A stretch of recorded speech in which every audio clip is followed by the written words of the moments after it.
This is a presentation of research done on the effects of aquatic hypoxia on VO2Max.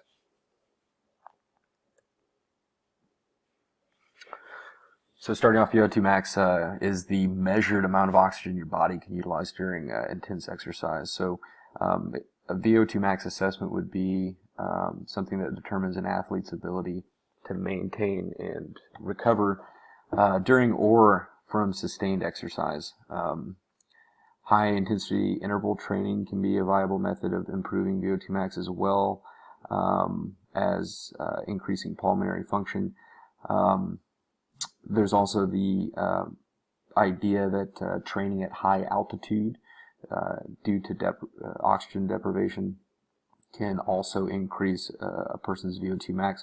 There's the ideology of or methodology of live high, train low. So you want to make sure that you're training at a high altitude. If you are using this methodology, training at that high altitude, but coming down from altitude or getting normobaric hypoxia so that your muscles can recover.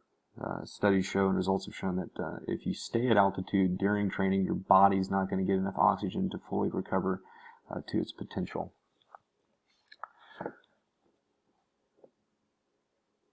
So one of the studies that's been done recently was that intermittent hypoxic exposure during swimming increases blood lactate over time, meaning that that lactic threshold continues to get pushed. Aquatic environment has lacked experimentation as far as what that looks like to VO2Max or to blood lactate. So part of this is due to the inability to gather data because of logistical issues, meaning that certain machinery, certain apparatus can't be used in an aquatic environment. So it's a little more difficult to calculate or to gather that data. You always see the VO2Max being run on a treadmill where there's a bunch of hose and apparatus connected to the individual calculating the carbon dioxide being expelled from the athlete.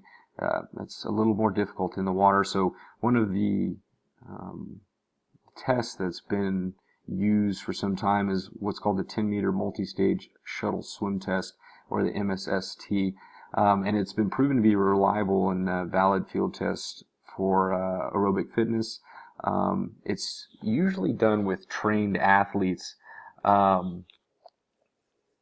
It's usually done with trained athletes because of the knowledge and the skill set that has to be utilized in order to achieve the actual shuttle test.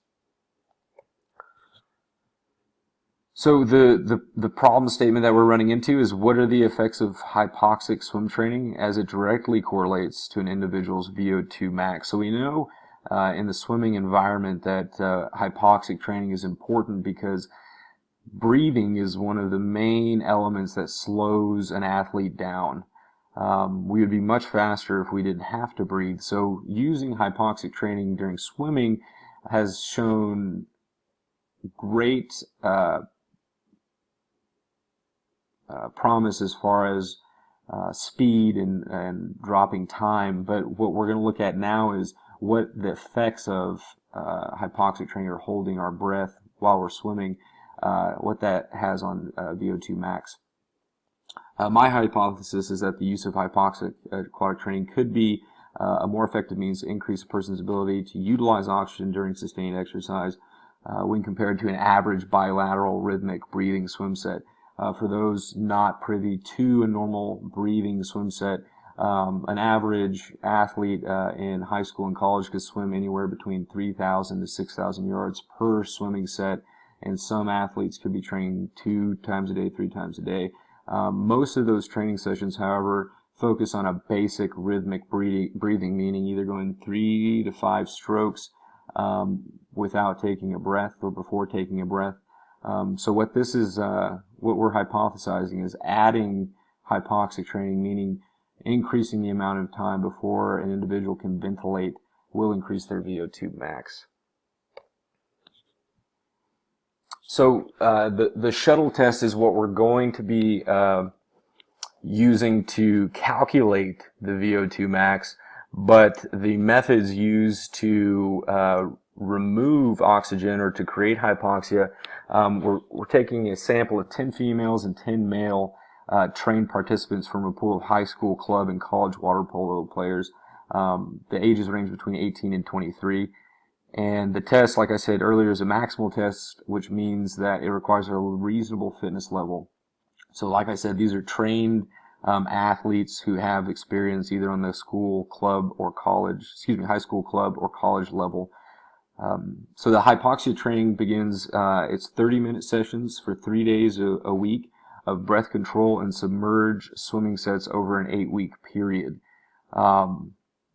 The 30-minute set can be broken up into two individual time lapse. So the first 15 minutes of the swim set is ventilating on a ladder, meaning the breathing intervals are moving in strokes without oxygen consumption up the ladder. So every 3, 5, 7, 9, 12 if possible, and then back down the ladder.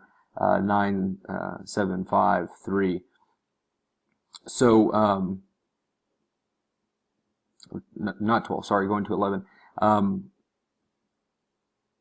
So that's the first 15 minutes. So what that does is it slowly builds up that hypoxia from a 3 count to a 9 count, and then slowly brings it back down. So we're stretching out the lungs a little bit more. We're trying to become more efficient with our ventilations. And then the last 15 minutes, we're traversing underwater 15 feet before breaching the surface to ventilate. Now, from that position, if that becomes easy in the sense where the athlete feels like they can comfortably make it to the other side without what we call shallow water blackout, then we can start to increase that distance as long as we maintain that increase throughout the test subjects. So that goes on for 3 days a week for 30 minutes for an 8-week period. Giving 60 seconds of recovery, so a minute of recovery in between, and we're going to be using freestyle front crawl and underwater breaststroke. If the individual can perform a recovery stroke underwater that is, in their opinion, more efficient than breaststroke, then that can too be utilized. Breaststroke is considered a resting stroke or recovery stroke, so that's why we're using it underwater.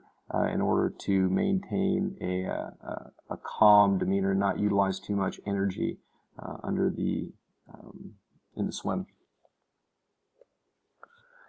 So instrumentation as far as testing the hypoxia, like I said before, is the MSST, which is the multi-stage shuttle swim test.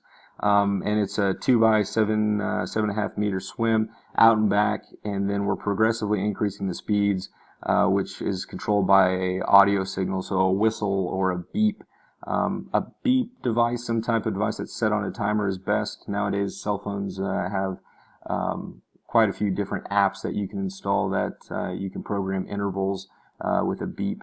And it's a 10-second active recovery period per shuttle. And it's marked by 2 lanes that 7.5 meter apart, and at least 2.5 meters, or 2 meters away from the pool walls to keep the players from pushing off the start. So we don't want them to push off or get any extra movement. We want them to start and stop themselves using their own power.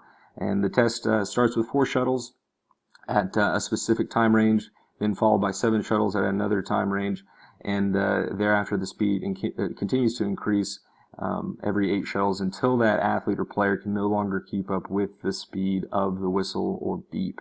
When they're eliminated, the final level the player was on is recorded, and then that is converted into a total distance in meters, which then can be calculated into quantitative data. So we can calculate that into a VO2Max, which has been proven to be extremely reliable.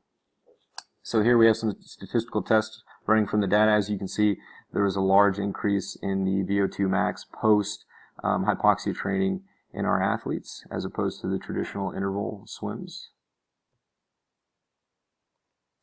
So the hypoxia group showed significant improvements between the pre-test and the post-test, and the control group demonstrated mild improvements during the time of the testing, meaning that the swimming itself, because of the hypoxic training just of minimizing our breathing on a basic level, that also increased their VO2 max.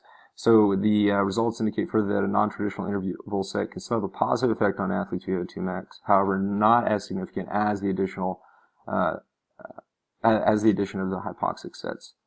A lot of corresponding data and research reveals that specialized exercise with breath retention, when applied in the water as well as swimming and special preparation, can lead to improved cardiovascular performance.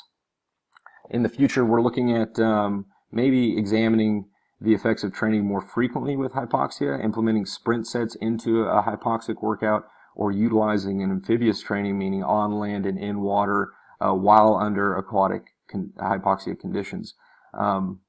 So in conclusion, performing 30-minute sessions 3 days a week of breath control and submerged swimming sets can have a positive effect on an athlete's VO2 max. So thank you for listening, and I hope that that was informative.